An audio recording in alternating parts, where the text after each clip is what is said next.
Miami, Miami, Miami, Miami, Miami, Miami, Miami, Miami, Miami, Miami, Miami. It feels like Miami. Welcome to the Miami Heat Beat postgame show. After a win against the Chicago Bulls, getting back on track. I'm your host, Giancarlo Navas. And with me today, Saucy Takes. Yo, yo, yo. Baby, the leches. We are bringing tres leches to Thanksgiving, guys. It is official. The Heat menu is in for their potluck. They're bringing tres leches, baby. We're bringing leches back. We got here on screen an unfamiliar face to some of you. This is Pablo the Intern. His debut today. Look at him wave. Be What's nice up, to guys? him, chat. What's up, Pablo? Hey, man. What's up, chat? Chat's happy to see you. I'm happy to see you. Listen, you've been producing behind the scenes for a bit, and listen, we thought what a better way to debut than after this Heat win. Chat saying, "Is this the Wingstop guy?" Yeah. It is the Wingstop guy. Chat likes your one-piece shirt. Of course. They know what peak is what it is. But Schmeaton's asking if this is Dollar Tree. Ask Jason Capono. Cuban Jason Capono. Cuban not a bad Capono. comparison. Cuban Capono. It's not a bad comparison. I kind of like it. You kind of like, okay, we'll ride with that. But chat, Heat win. Big day. Listen, anytime that you kind of come back after an embarrassing loss and you blow the other team out, that is an enormous positive. We're going to get into all that stuff in a second. Want to give a shout out to the Leches Agenda Commissioner gifting a tier 1 sub, saying that he's going to donate a sub for every incredible Leches game this season. So we love to see that. Vane Hype just gifted a tier 1 sub to Zach Levine. Greatest bit in the history of MHB chat. Vane Hype just gifting subs to other players. Leches Commissioner says Lou Sign looking extra white today. Great tribute to Duncan. Let's start there, guys. Let's start with Duncan Robinson. My man, I can't believe what's happening with Duncan. He is, dare I say, 2020 Duncan. Put up 9 threes today. And I think the biggest kind of most important thing for me is, are you getting the amount of shots up that you were getting before? Because he went 6 for 9 today. This man went 6 for 9 from 3. He's putting up 9 threes a game. He made 6 of them.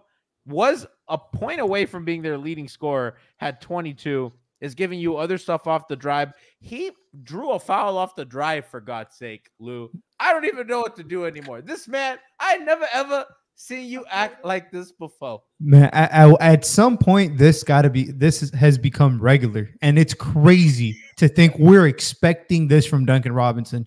Considering, well, it's not. Let me rephrase that. It's not crazy for me, but it should be crazy to a lot of Heat fans who were already down and out last year. They wanted that motherfucker they wanted him in China, but here he is telling Jimmy Butler, out of all people, he's a bad motherfucker, man. And that's how you know Duncan is back. No, please tell, because people might have missed that. Duncan Robinson said that, right? On TV? Yeah, he said it after the three-pointer when they it put us up 114-94. They called it timeout. He went to Jimmy. He said, "I'm a bad motherfucker."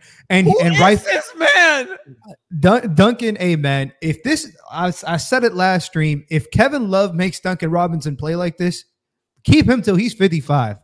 I don't give a damn. Dog, Like, he's about to play this well for the next 2 seasons, and they're gonna pay him again. We'll worry about that when we get there. Enjoy the ride. Pablo, 30 mil. Pablo, how do you experience this Duncan mania? I mean, we're back, baby.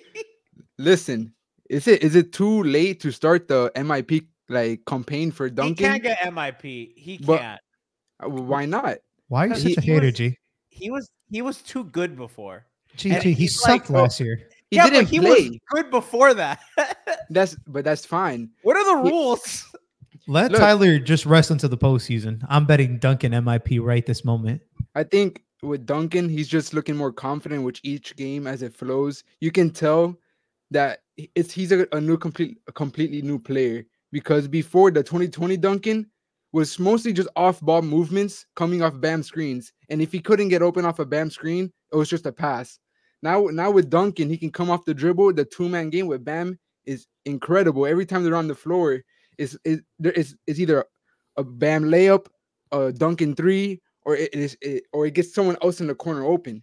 So his off ball is always going to be there, but his on dribble, his on ball has been his greatest improvement as a player, and that's why he's getting minutes, and that's why he's playing as great as he is. I mean, everything that you said is correct. I thought he added, when the second defender steps up to trap him coming off a screen or a handoff, he got really good at that pass, right? If Bam slips, it's not just that anymore. It's everything. He takes the ball early, and notice where Bam is setting screens for him. He's not setting screens at the 3-point line. It's like 2 or 3 steps behind it to give Duncan the option to pull up off the pick, or to take that bitch downhill. And credit to him, he's doing it. And by the way, not as scared of shot blockers. Got blocked by Drummond today, don't care. I'm glad that he's just not scared to go at these guys. And again, we got this masterpiece of a moment. He comes off the screen, pulls up. Right there. Read the lips. Going to the bitch. I'm a bad motherfucker. God damn. The point. I want to watch. I'm going to run that back, and I'm going to watch that again. That's a classic handoff. It went under. Make him wonder. Don't go under. You should know better. Look at that. And then the point. It's the point that does it for me. I mean, and Spo, listen, Spo, I'm going to pause. I want you to look at Spo's face. This man's terrified they're about to blow another lead. That he just wants to get out of there. He wants to get out alive. What I think I love about that shot about D-Rob was the way his body just was positioned towards the basket. He never lost balance. So the moment he went up, he knew it was going to go in. His feet doesn't even have to face the basket, because his body's already facing the basket. So those shots are always going to go in. Weird Elf in chat says Duncan playing so well, it's gonna make Spo's ball spot disappear. You think that'll work for me? Yeah, no, that's Kyle Lowry for you. Hey, he was good today too. But today's a Duncan and Bam day. Today's the Leches day. It's a Leches day today, bro. There were a couple things that Duncan did, not even on offense, that impressed me. I think his team defense has gotten a lot better. There was a play where I think DeMar had an angle to the basket. Duncan very, very quickly closed that gap as a helper, kind of stunts it in, and that closed very quickly for DeMar, and he has size to kind of bother stuff like that. He's never going to be, Lou, a stopper, but if you can survive in team defense schemes, and listen, they played a lot of zone today, and whether that worked or not, I think is up for debate, but I do think that there are improvements that go beyond he's not fouling all the time anymore. Oh, no, for sure. And I think, I've thought about this for Duncan for a couple years now. He's improved every year defensively. It's never meshed up to the offense, and the fouling was still becoming an issue. But I thought as a team defender, even since he first stepped onto the scene, like, he was very timely with his doubles, but now he's timely with his digs as well. He's timely with, his closeouts aren't as out of control. He's able to close out and at least contain the ball a little. His length does the rest, but it's everything else. The shooting was always there, hot or cold, but I have a saying: if you're not scoring, you're snoring. Now, even if Duncan isn't scoring, he's not snoring no more, because he's impacting the game in other ways. I know he finished with 2 assists, but I felt like he had like 6 assists today. Just the hockey assist is something incredible. The way he gets the ball flowing on both, just it's beautiful, man. I don't know what's gotten into Duncan, but I don't know. Maybe he's no turnovers, and he gets off the ball, and he's not a guy that is holding on to the ball. I know he only had 2 assists tonight, but to your point, the hockey assist, he's getting off the ball quickly and moving. Whenever he has it, the ball just keeps finding energy. Like, it just doesn't he doesn't kill a possession just because he's trying to do too much. He has like a good internal clock on when to give it up and look for something else. Lou, you got Pablo, do you got anything on his defense before we move on? Because again, Uh, I feel like we're gonna do a lot of these, Duncan victory lap shows throughout the year. I hope we do. But one last thing on his defense, and then we'll get into some of the other guys. Somebody said Jaime Horchataquez. Weirdo says Jaime Horchataquez. Oh my god, bro, that's a banger. That has to be a dairy aisle. Crab dose, put it in the dairy aisle. That's fucking incredible, dog. With Duncan's defense, I think a little bit of Spo's coaching is allowing him to play much better defense as well, because we all know he's not as quick on his feet. So instead of putting him in the 2-3 zone, instead of putting him in the top, Spo puts him on the wing in the bottom. So that allows him to guard a little bit bigger players, a little bit slower players. And so he doesn't get beat as much by the guards in the top. That's why he had Richardson and Caleb at the top during that fourth quarter team. So I think that's why his defense has been looking a lot better when it comes to that zone. Do you guys feel like the zone, while we're on this topic, how did you guys feel about the zone today? Because I think the zone did its job, and Chicago took a lot of threes that I think Miami's okay with. It's a lot of so-so to whatever shooters, or I think shooters that you're okay with taking shots. They were taking open threes. I think you want those contests a little bit more active. But Lou, I thought the zone did its job. It got cooked at times, but I think that the shot selection is what Miami would live with by design. Whether you agree with that or not, how did you feel like it performed? I thought it was okay. Again, when you're forcing one of the worst 3-point shooting teams in the league to shoot threes, things are going to bode well for you. The result is going to influence your, just in general, your thought process. If they're not hitting, then you're like, oh, the zone's working wonders. But I thought they were selective with the people they were allowing to shoot the threes. It was a lot of Vucevic shooting, some Patrick Williams shooting and stuff like that. Like, it wasn't like they were just like Levine can take those or Kobe White can take those, because those guys were hitting threes. So, I mean, the zone kind of did its thing.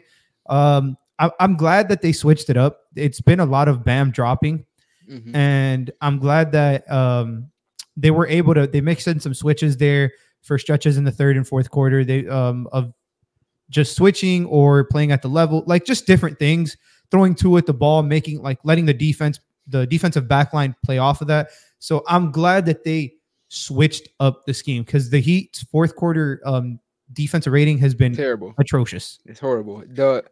But I think they're gonna live with DeMar shooting threes. They're gonna live with Patrick Williams shooting threes, and that's why they went to the zone, because when Chicago gets going, they get going in the paint and with their mid range. So if you force them to shoot threes, they're not gonna be able to get that paint presence. So I think that zone, when they started going zone in the second quarter, that's when the game, I think, started to change for the Heat. That's when they went big by like 12, and they stayed around there for a little bit because of that zone. I mean, Kobe White took quite a few too, and Kobe White has been an all over the place shooter for his career. He's shooting 30%. I love Kobe White, man. I like him too. Kobe White. He's a new Heat killer after tonight. He was really good today. He played very well, and I've liked him ever since he got. I don't watch college basketball, but his introductory press conference, we was happy for his homeboy. Wow. He seems like a good kid. To Pablo, to your point about Chicago, they are one of the worst 3-point shooting teams in the league. They're like 24th. Yep. They shoot 34% on the season, and Miami's like okay with a bad 3-point shooting team doing that. Chicago also takes the 21st fewest threes, right? So So Miami, by getting them to shoot more, they shoot about 31 a game on average. See how many they shot tonight. So 37. 37. Miami got them to play a little bit out of their game. And I just think that that's kind of the point of the zone. You just want to get teams out of what they want to do, make them a little bit uncomfortable, and get, buy some time to get your better defensive units in there. So credit to zone, credit to Duncan. Let's talk about Bam, who's the other man of the hour today. Had two very good games against Chicago. I mean, the game on Saturday, he certainly played incredible through three quarters. Tonight, I feel was a carryover of that, just everywhere defensively, 21, 10, 6, and a steal, 57% shooting. Getting to the line 9 times is incredible. 0 turnovers, my favorite number. Lou, we can start with you, then we can go to Pablo. He's just stacking these successes on each other. But tonight, he was an issue for Chicago. I think that guys like Vucevic can't guard him. He was very good at kind of picking on Chicago's lack of size. And I think like that's incredible. I think the cutting that he did when other guys were operating tonight were really effective. I mean, he's just great. I think the flow and the spacing was really good in general, and they were getting him the ball in his spots. And I don't think Vucevic or Drummond, for that fact, can guard him. And I'm getting to the point whenever I see Bam face up, I'm like, they got to send two. Like whoever's in front of him is not. When he's him. One dribble away, he's too dangerous. And tonight, how often did you see like him on a smaller guy or Vucevic? And what they'll do when he has like a big on him, they'll kind of put him a step back for him to be 2 dribbles away to really kind of keep the big out. And I've kind of liked that adjustment by the Heat. Yeah, they've definitely done a way better job of getting him the ball in spots that he feels comfortable. And he's just been like, man, he's been cooking. Like Bam, this is the best Bam has played in the regular season. 100%.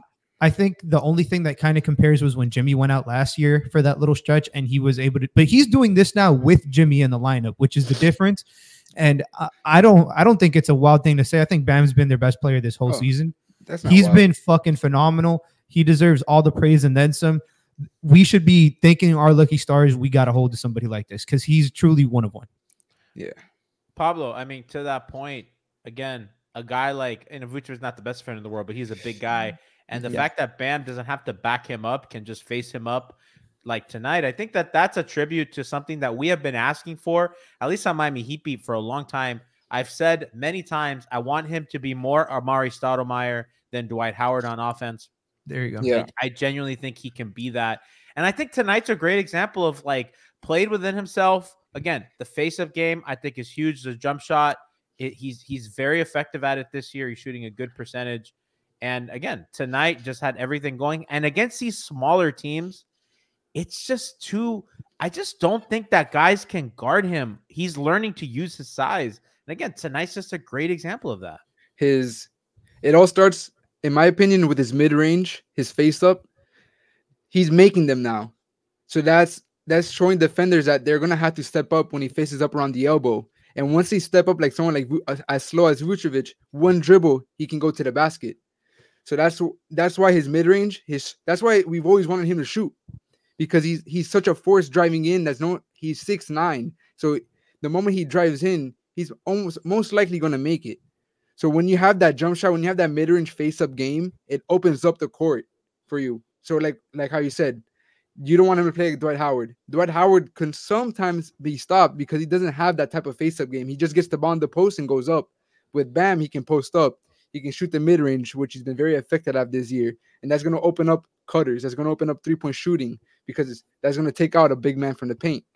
So, and with switching, with we talk about D-Rob again. Those pick and rolls, they're doubling D-Rob. That's a wide open layup for Bam right there. So Bam is getting really good at picking his spots on the court. Yep. Chats, why are people wanting to destroy my agenda to get Alex Caruso? I want Alex Caruso. I want him too. Yeah, I don't want to talk trades today, but I'm just want to clear the air here. Chats out. I would love Alex Caruso on the Heat. He's a Heat coacher type of player. They can't really trade Kyle for him because Kyle's contract is too big. So if you mean that, trading Kyle for Caruso, I don't really see that as a possibility. Look, man, I'm just going to stop. The Heat are not trading for Alex Caruso, guys. Give it up. We don't have enough to get him. He's going to go for, I think he's going for like 2 first-round picks. I don't think we should give that up. I've heard both people, like people who are like around Chicago, I've heard them tell that to me. And I thought it was kind of like asinine at the time, but I mean, at the deadline, teams get desperate. Could be wrong, but who knows? Shit happens. Shit happens. But how worried were you guys that they were going to blow the lead tonight? Jimmy didn't have to play the fourth quarter, but that I don't know, man. I didn't feel that way at all tonight. They caught it. There were times in the first half where they concerned me because I thought they should have been up by a lot more. Chicago's shooting obviously kept them in the game today. And I was like, if this is like a 12 to 7 point game in the fourth quarter, I might be a little worried. But they slammed good teams slam the door. And Mm-hmm. I'm not gonna say like that's a bad team. They should do that because away I agree, but good teams blow out teams that embarrass them. Like you get your revenge. You're like I'm gonna and they shut the door on them, and I think that's huge. Yeah, I don't think they let their foot off the gas. I actually wasn't worried at all today because if there's one thing like we if there's one thing I think Heat fans take for granted is sometimes they just look at the Heat and they're like, damn, they lost and things haven't changed. The very next game, typically there's an adjustment or something changes or there's a newfound attitude. They won 7 in a row, probably got a little complacent. Chicago punched them in the mouth. They came back and they punched back. They knocked them out. They never really had a chance this game. They kind of kept them at bay the whole time. Even when things got close, they didn't let Chicago overtake momentum. And to be honest, I wasn't worried. I feel so much more confident when the ball in the fourth quarter is moving like it is in the first, and not when Jimmy's trying to play ISO ball, as good as Jimmy is. But I think the 3-ball was falling in our today in the fourth quarter as well. Mm-hmm. So it's not like previous games where like we just can't hit anything in the ocean. Duncan was hitting threes. Jay Rich was hitting threes. Everyone, they were making their threes, and I think that's also what just kept the lead from just. Do you think that that's shots just fell? Do you think that their process was better? Do you think that they were a little more? You thought what did you see? You thought they were? I felt they were a little more careful with their shot selection, but I want to hear what you have to say. They were just with Bam. They were getting like Jaime was in the corner that he got wide open from a Bam post up. So like they weren't jacking up threes to jack up. So like they would create those threes. So they're getting good shots out of it. They weren't just holding the ball for 10 seconds and then having to go ISO and then just pass out of a layup. Yeah. So I just think the offense looked more patient. They didn't play like they were down. They played like they had a lead. And that's a big thing. They didn't play at 5 miles and 100 miles per hour. They played at a good pace, 25 miles per hour, something slow, and they got good shots out of it. Slow and steady. Lou, do you have any closing thoughts on this before we switch to Jaime? No, man, I'm ready to talk about fucking horchata. Chat saying I was staring at Pablo like a college professor who had set up a student. I want to hear what you got to say. Do tell or oral exam. Maybe we're gonna have chat grade you at the end and see how you do. We might use a poll feature and see chat grade you. We'll see how they feel about Pablo. Hey, Let me tell you something. Let me tell you something about Horchata.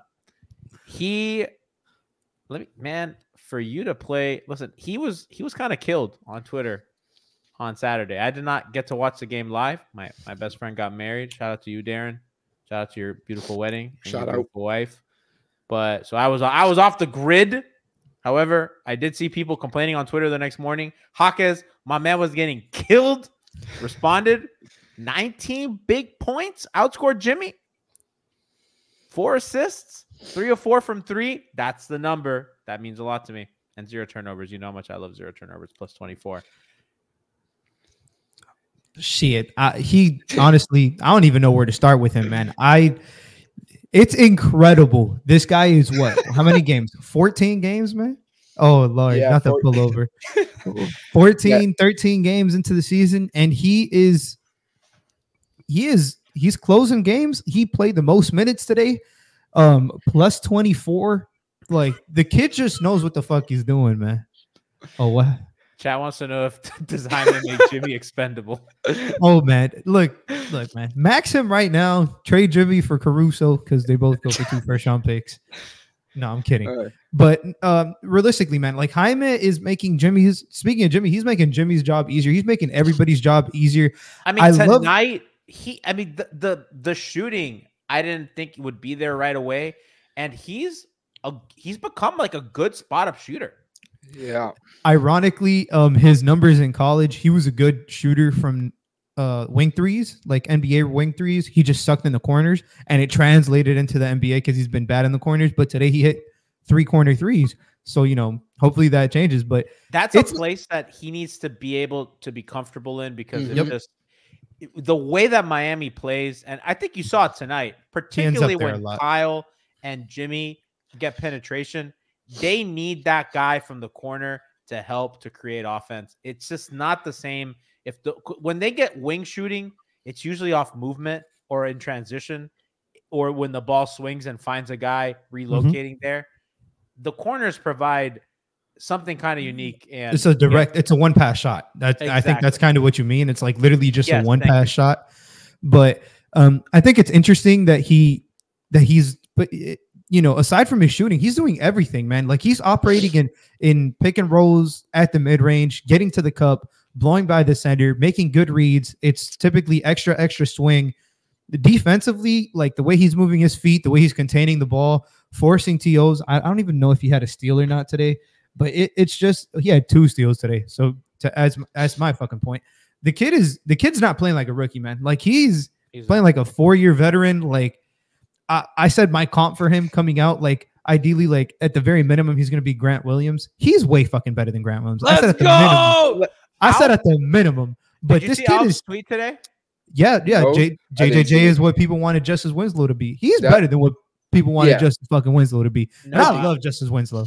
Were you around Heat Twitter then? Oh man, I was. We expected out of that young man. I was pushing. Have you heard the song? Winslow. Oh, for sure, man. Devin Booker scoring, but his wins low. I was actually 15 when he got drafted, and I was so happy. That's my goat, bro. Brass Jazz popped off with that one.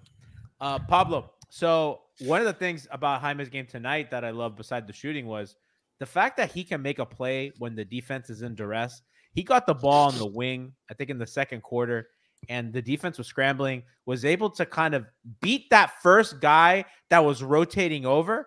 And once that guy got beat, he got the layup, right? Yeah. And he's really good. He's not going to break you down in the pick and roll, but he has enough ball handling and enough ball skill to be able to kind of get by guys and score in those situations. There were quite a few of those today. Some of the fact that I think Miami has a lot of guys that thrive when plays get broken, right? Duncan's great at relocating to those places. Kyle and Jimmy, that's the zone for those dudes.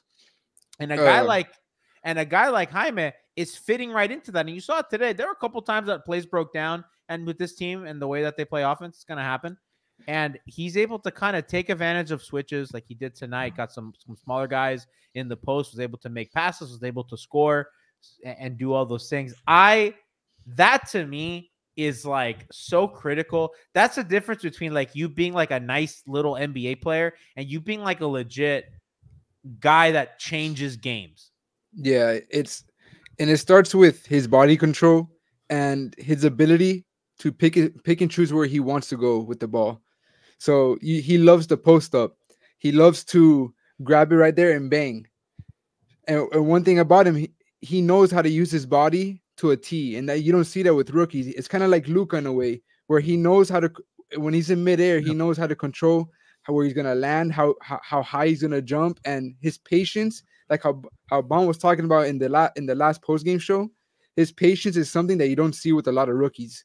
And something I wanted to mention when Lou was talking was his jump shot today. I don't know if you guys noticed on the release, on the high point, it looked a lot smoother than what it did in previous games. It didn't have a hitch to it.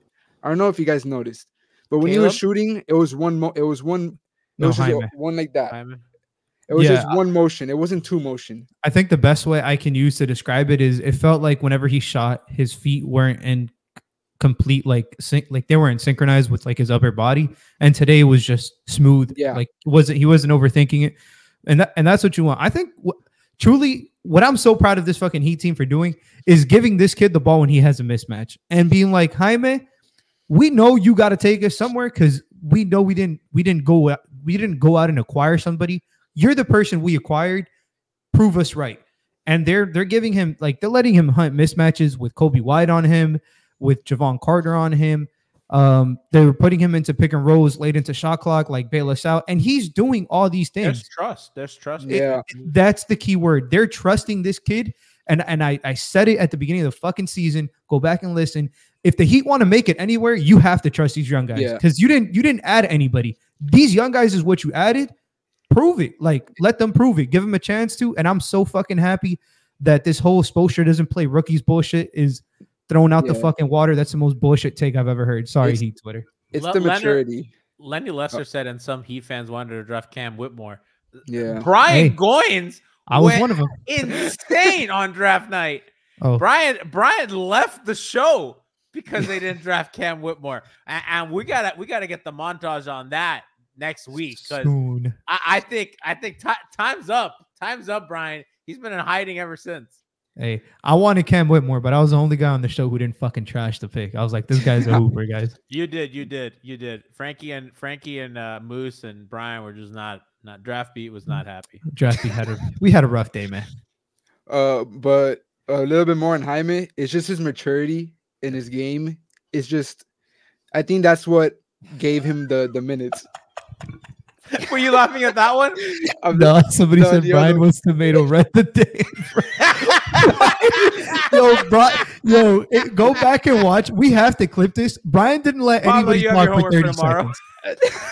30 seconds of Brian just, what the fuck? I'm fucking done.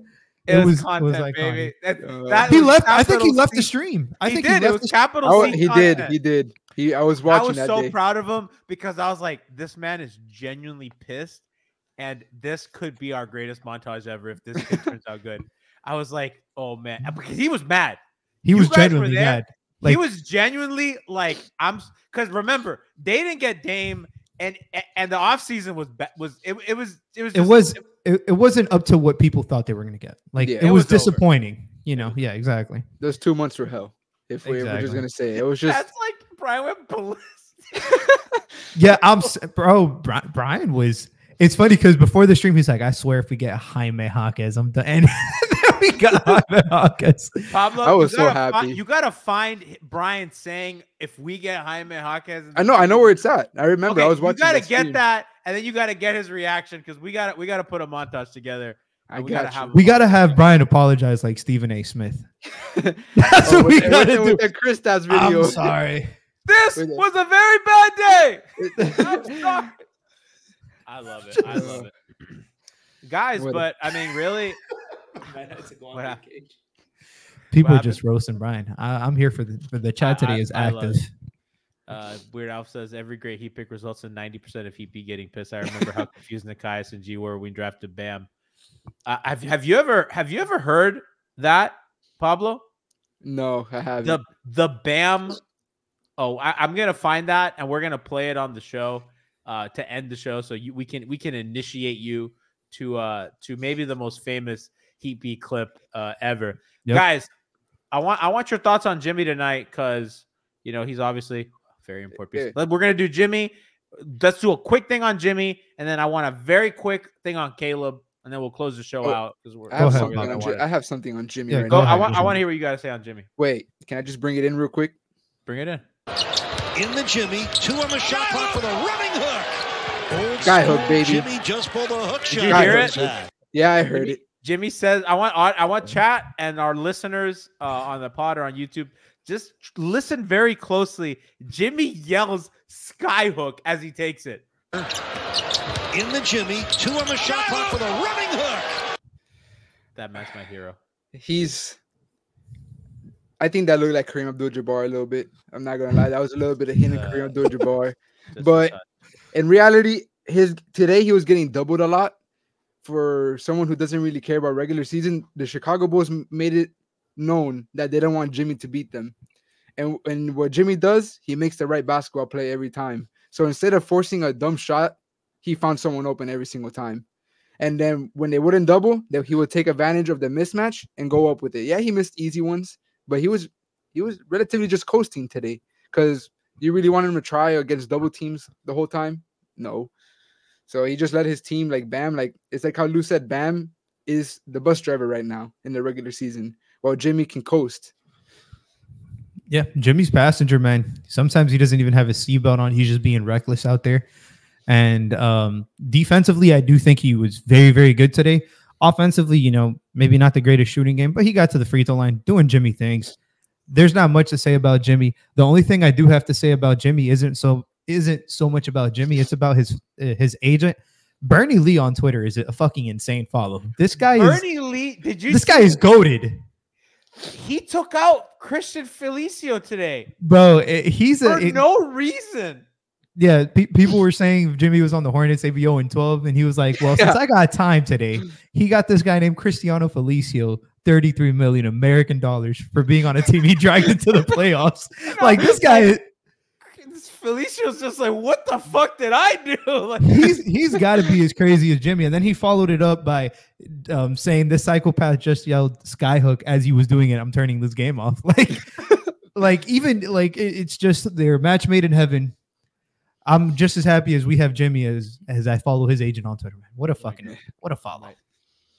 My Jimmy's go. Real quick, I want a very quick hitter on Caleb.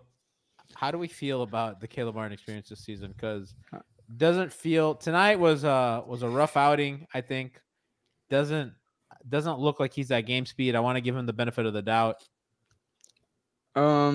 Is it bad to say I don't think he's as healthy as he should be still? He doesn't look as explosive. I mean, his defense looks great either way because he's a great defensive player. He was hustling out there. But his jump shot still has no lift to it. He's still hitching a lot more on his upper release compared to the playoffs where it still looked weird, but it was a lot smoother than what it is right now. He's not getting as much lift. And I just think maybe he's not ready yet. And since Hero's out, they have to play him a little bit more. Yeah, I mean, I can see the struggles are kind of a concern. To be honest, I am not concerned whatsoever. I think he's looked fine. It's the chat says karate situation, and chat said, dude, the hitch is getting worse. Yeah, I think the biggest thing is he was never a lights out 3-point shooter. Last year was kind of an anomaly. He's coming back down to earth. I don't think he's as bad as he's been shooting the ball recently. He had 3 great looks today in the fourth quarter. I think he missed all of them. But he's doing everything else pretty decently. The finishing around the rim is kind of iffy. I think that's the biggest concern as far as his game. The jumper comes and goes. I think we'll be fine with him. And to be honest, I think we'll be fine without him, but that's for another day.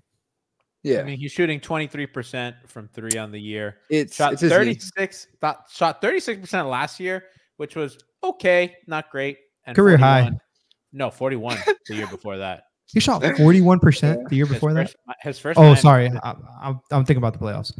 Yeah, 35% is probably around where he's going to settle at. Yeah, but it's his knee. It's his no lift. I think that's what's because he's also a great mid-range shooter, and he's not turning around like how he used to. So I just think his knee is not as healthy as it should be at the moment. I put in chat for chat to grade you on your debut performance. So as that happens, I'm going to play for Pablo and Lou our live draft reaction when Bam Adebayo was selected by the Miami Heat. Woj is reporting to here selecting OG Anunoby. No, Bam Adebayo. I lied. Oh my! They took Bam. Yo, what are we doing? On, twice? Who is this? Twice in one show? Are you kidding? What are he doing? Who is that? He just said that they're gonna draft OG. Oh no, we won't. Oh no, we won't. They're drafting Bam Adebayo. What is? Why that? What I read it. You gotta be freaking kidding me. That is Bam Adebayo. That is Nikias Duncan, frequent guest on the low post, and Alex Toledo, credentialed member of the media for 5 Reasons Sports, livid that Miami. What's not in that audio clip is Nikias saying Epe Udo is available in free agency. Just if you want a big that could do with that skill set, just get him. I mean. No worries. I didn't know who Bam was when he was drafted. And I didn't either. You saw me asking, like, who is that? I didn't know. That was a made-up name. But you know what? I said, fuck it, we ball. And I said he was better than Hassan already. Because I saw Hassan in that year, he was already on the downfall. It was I have a question about Whiteside. I'm so glad you brought him up because I had a huge argument with my friend Rohan Nankardi today. And he said that Joel Embiid is funnier than Hassan Whiteside. And I said, hell no. Look, man, if there's one thing Hassan Whiteside does well to this day is be a fucking comedian. Dude, Ready or Not is a classic. Him just sprinting circles around the Heat locker room. Like he was ass on the court, but he was entertaining. Nah, it's a cold world, so bundle up. I mean, come on. We got shooters. We got shooters. I mean, come on, dude. I miss him. Yeah, I mean he's comedy, dude. His Snapchats back in the day, like you weren't a Heat fan if you didn't follow him on Snapchat for his stories, dude. I remember my favorite, and this is not a joke. I think the most I've ever laughed at Heat Beat content, and I think my favorite was Jack Alfonso live tweeting Hassan's episode of Tanked, the show where he got a big fish tank installed, and Jack did a story on that episode. And I remember it being the funniest thing we've ever done, because just imagine Jack, who's, Weird Alf himself, just tweeting and commenting on Hassan Whiteside getting a fish tank installed in his house. Just comedy gold. You think Hassan Whiteside would work on the Heat right now, or do you think he would just go back to being a bum? I would take him as a backup 5. I think so too. Gee, I think so. Cut the show, man. I believe in Hassan. No, nobody believes in Hassan Whiteside. That's why he's not in the fucking league. He is the epitome of trash. Why is Andre Drummond in the league, but he's not? I don't get that. Andre Drummond shows something called passion that Hassan never got once he got paid. Hassan Whiteside is dominating Puerto Rico right now. All right. Look, man. DeMarcus Cousins was dropping 35, 10, giving 10. a detail in chat from the story. He had a spinner that said MH for Miami Heat, and then it said HW for Hassan Whiteside when it spun around. Embiid would never be that funny. Ever. He should just be the Heat social media manager, but that would be not let him into the building. God. It'd be career nights. I mean, could you just imagine him? Imagine him as a color commentator for the Heat. Oh, That'd be hilarious. Just get Crotty out of there. He'd be like, the guy who took radio. my spot is on the floor. Listen, I we never need to liked get him. No, actually, keep Crotty. We need a 3-man booth. We need Eric Reed, John Crotty, and Hassan Whiteside. What do you think Hassan Whiteside's commentating is going to sound like? You see right here? I remember running circles in right that there. locker room. Hassan Whiteside over Deadman. There's no way Deadman should be signing to the Clippers and Hassan playing in freaking China, bro. Yeah, it's crazy. It's crazy.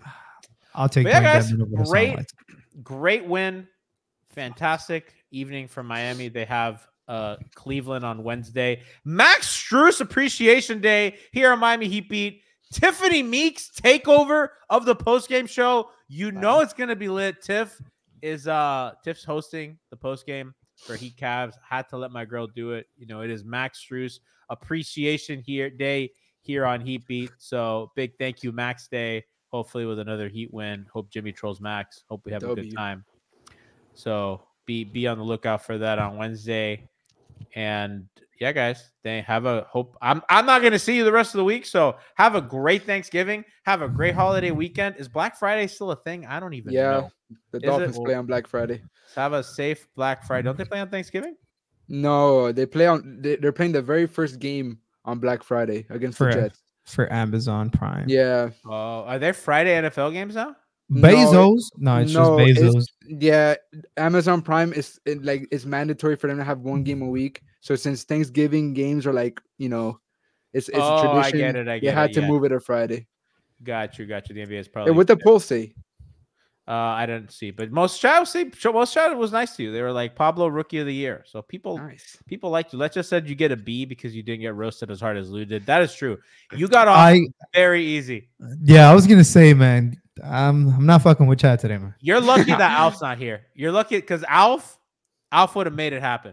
You're lucky that I'm here and I'm way nicer. Chat saying happy. Somebody said I'm too good. Yoga G's too good for Black Friday. Yes, I am. Yes, I am. Are the Chiefs losing? I hope not. Actually, yes, I hope they so. Are. Yes, let's go. Go Birds. Listen, my team's in the AFC, so I need my team's better than the Dolphins, so yeah, right. So is mine. High five. Yeah, high five. Right. Bangers. Action Jackson. See y'all on Wednesday.